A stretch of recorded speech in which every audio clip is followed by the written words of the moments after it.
Halo, salam Stipan. Stipan baru, Stipan maju. Pemirsa yang ada di seluruh Indonesia, para kader NKRI, jumpa lagi dengan saya Toto Setianto dalam program saluran Stipan Channel. Saat ini kita masih dengan narasumber kita, saudara kita dari ujung timur Indonesia, dari Papua Barat. Kita menghadirkan Bapak Bernardus Aikingking, Kepala Distrik Aifat Timur Jauh. Pak Bernardus, apa kabar? Ya, baik. Kita bertemu kembali nih. Iya, terima kasih. Pak Bernardus, tadi kita sudah berbicara panjang lebar tentang kondisi di sana.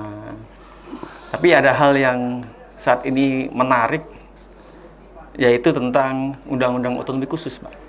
Dan ini kan otonomi khusus ini sudah hampir 20 tahun terjadi di sana, Pak. Kalau boleh sedikit cerita, evaluasi selama 20 tahun pelaksanaan otonomi khusus di Papua, menurut Bapak seperti apa? Apakah sudah sesuai dengan harapan masyarakat atau apa yang perlu dievaluasi? Ya, baik. Apa yang selama ini kami ikuti otonomi khusus selama kurang lebih 20 tahun ya? Ya. Ya, jadi otonomi khusus ini saya boleh katakan ada manfaatnya juga ada, dan ada tidak manfaatnya juga, tidak bermanfaat juga ada. Oke. Kenapa saya sampaikan begitu? Yang saya sampaikan manfaatnya ada karena mungkin satu dua orang yang merasakan. Begitu. Yang tidak bermanfaat itu juga karena sebagian besar masyarakat Papua ini juga tidak merasakan. Nah itu. Maka uang selama ini dikucurkan pemerintah pusat ini turun di sana kan cukup besar. Tapi ke rakyatnya masih belum dirasakan. Rakyatnya ini, nanti saya akan bicara sedikit loh, sesuai dengan apa yang saya rasakan di lapangan. Yang berikut itu dana otonomi khusus ini kan banyak yang sudah dikasih, tapi juga ini kan mohon maaf kepada pemerintah pusat ini sesuai apa yang kita lihat di kampung di Papua. Ini semacam begini, kita orang Papua ini pegang di tengah, menyaksikan uang dari sana masuk kembali sini, jadi begitu, tidak seluruhnya dilepas ke orang Papua. Contoh konkretnya begitu. Jadi orang Papua menyaksikan uang di begini masuk datang, hanya menyaksikan, pegang sebentar, sebegini uang keluar kembali ke pusat. Itu yang kedua. Yang ketiga itu juga kembali ke abang-abang kita, pejabat daerah, baik itu gubernur atau wali kota, bupati. Nah itu yang turun lagi, gubernur turun di SKPD-nya di tingkat provinsi. Terus yang kalau dikucurkan ke kabupaten, bupati turun SKPD, baru nanti ampasnya yang sampai di lapangan. Begitu, karena itu masyarakat tidak merasakan ini otsus itu. Terus khusus untuk bidang pendidikan dengan kesehatan yang selama ini, saya lihat kan orang Papua yang namanya sumber dana otsus untuk membiayai seluruh orang anak Papua yang datang kuliah di sini gratis kan tidak ada. Terus kesehatan, berobat gratis di sini kan tidak ada. Ini semua kan pertanyaan juga, uang ini kemana? Begitu. Tidak ada. Kalau Bapak melihat kendalanya di mana sebenarnya, Pak? Ya, kami juga semua ini dipertanyakan uang ini kemana. Uang cukup besar, hitung berapa puluhan triliun yang sudah dikucurkan selama 20 tahun ini. Jadi penduduk Papua ini kecil loh.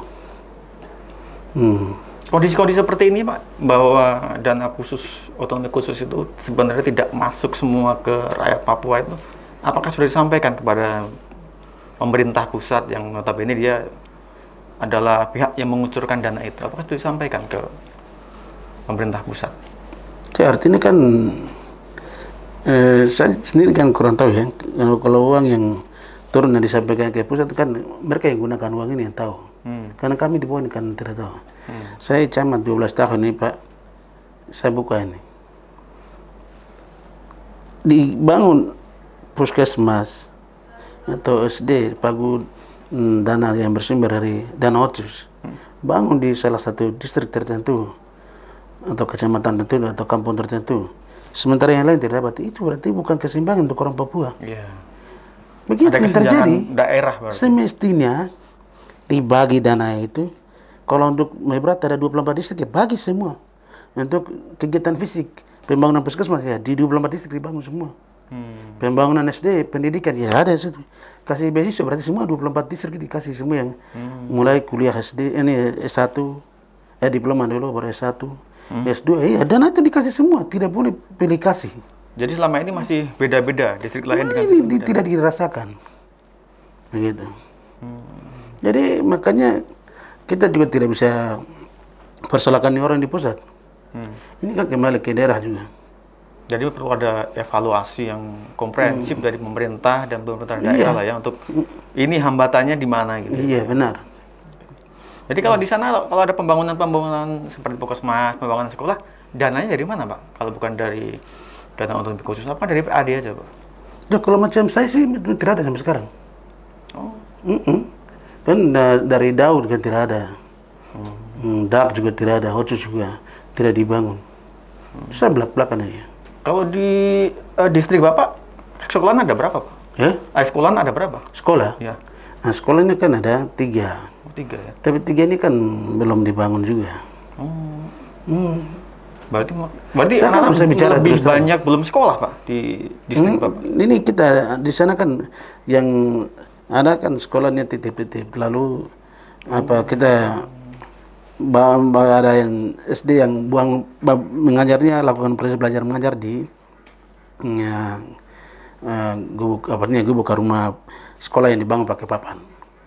Jadi sekolah negeri ya seperti yang kita bayangkan dengan bangunan tembok yang bagus itu belum. Termasuk puskesmas? Tidak, semua. Kalau saya 0. Tidak, saya bicara yang lurus ya. Kalau ada yang macam bupati mau kantor saya, silakan sendiri melihat. Atau gubernur mau kantor saya, turun langsung lihat di sana. Karena saya bicara fakta.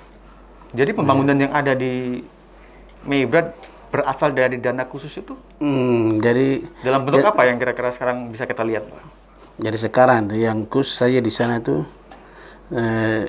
mungkin saya ucapkan terima kasih kepada Presiden Jokowi karena mungkin mengucurkan dana desa. Oh iya, lewat dana desa. Kehadiran dana desa itulah yang masyarakat membangun rumah-rumah di sana. Tadi macam saya bilang awal yang tadi yang pembicaraan pertama itu semangat orang Meibrat mau membangun, memang ada sih, tapi kalau saya Medan dan Jauh tidak bisa memang.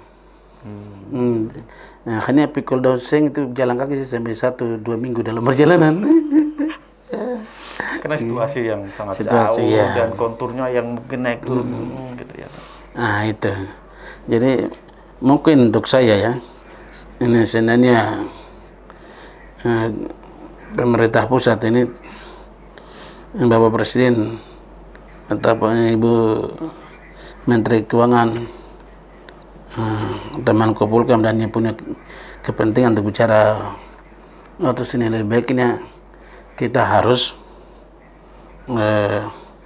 pakai pola apa lagi untuk dana Otsus. Seandainya kalau itu orang Papua terima. Iya. Mau pakai pola apa lagi? Begitu. Kalau yang pola sekarang nanti bahaya. Tetap tidak sampai. Tetap tidak ada sih. Kalau dari Bapak usulannya seperti apa biar dana khusus ini bisa diterima langsung ke masyarakat? Kalau saya begini, saya usulkannya itu Papua, orang asli Papua yang hitam kulit, keriting rambut ini kan ya tidak sampai 2 juta juga, tidak sampai 3 juta. Iya, buka saja rekening.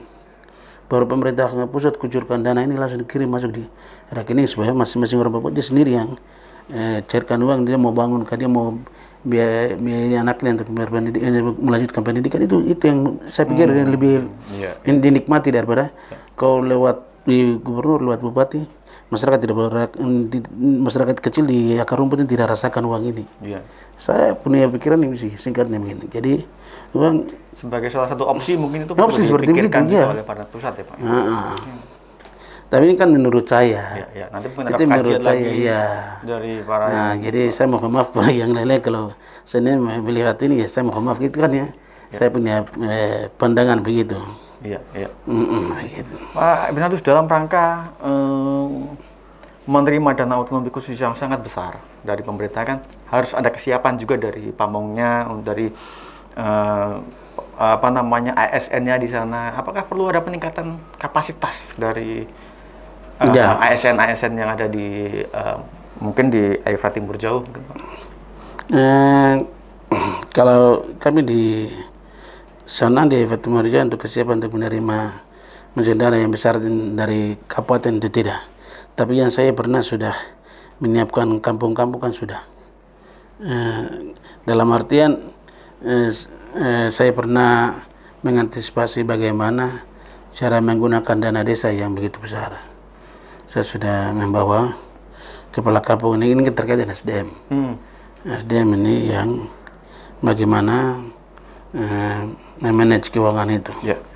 Jadi waktu itu saya sudah membawa kepala kampung, kepala desa itu sama sekretaris, bendahara. Kita ikut bintek di Jakarta 3 hari, lalu bawa lagi ke studi banding di desa Bantarsari di Bogor itu, untuk melihat kemajuan dari Bapak kepala kampung kepala desa di Bantarsari sana. Nah, ini yang untuk ini. Kalau kami di tingkat di kecamatan belum melakukan ini. Artinya SDM untuk kesiapan tadi untuk dana yang besar ini. Untuk dari tingkat distrik belum. Saya dengar tapi Bapak kampung sudah. Bernardus ini kan menempuh pendidikan lagi. Nah, ini motivasinya apa, Kak? Apakah ini dalam rangka untuk mempersiapkan SDM yang tangguh di... Iya. Ya, terima kasih, Pak. Jadi saya pertama itu kan latar belakang pendidikan saya S1 itu kan beda. Saya ini jurusan agama, begitu. Saya jurusan agama, jadi karena kebutuhan daerah, ya, makanya saya dipakai oleh Bapak Bupati, dan juga aspirasi Merah Putih, Asmara. Jadi dilantik jadi kepala distrik. Tapi sebenarnya mau jadi kepala distrik atau jadi bupati, jenis semua itu tergantung manusianya saja. Apa mampu untuk memimpin atau tidak. Hanya yang saya berinisiatif ke sini itu karena pendidikan ini kan saya jadi kepala distrik harus tidak-tidaknya ada pemerintahan yang boleh. Makanya saya ke sini untuk S2-nya saya kalau boleh saya ambil di pemerintahan supaya klop lagi. Begitu. Karena S1 tadi kan saya kan di bidang agama, tugas harian itu melayani umat. Jadi saya jadi kepala distrik juga bagian dari pelayanan lagi. Dengan kuliah lagi mungkin ada kuliah begini untuk mengembang dari mungkin menambah wawasan saya. Terus karena ini kan saya sudah maksudnya kita sudah berumur begini, mungkin sekitar ijazah untuk riwayat. Baik, terima kasih Pak Bernardus atas waktunya. Mudah-mudahan apa yang dicita-citakan Bapak untuk kuliah lagi, untuk menimba ilmu di bidang pemerintahan bisa tercapai sehingga dapat mensejahterakan rakyat di Maybrat. Apalagi nanti dengan adanya dana khusus yang mudah-mudahan nanti bisa dibagi rata ya Pak ya. Pak Bernardus, terima kasih atas waktunya. Dan pemirsa, demikian tadi kita sudah ikuti perbincangan dengan Bapak Bernardus Egingging. Menarik sekali, berbicara dari hati beliau bagaimana kondisi di sana. Mudah-mudahan ada perbaikan lagi di sana di EIFA Timur Jauh di Maybrat. Dan tentunya ini juga untuk kemaslahatan atau mungkin kesejahteraan rakyat di sana. Baik, terima kasih demikian atas perbincangan kami dengan Pak Bernardus. Terima kasih atas perhatiannya. Jangan lupa untuk subscribe, like, and share. Terima kasih. Sampai jumpa.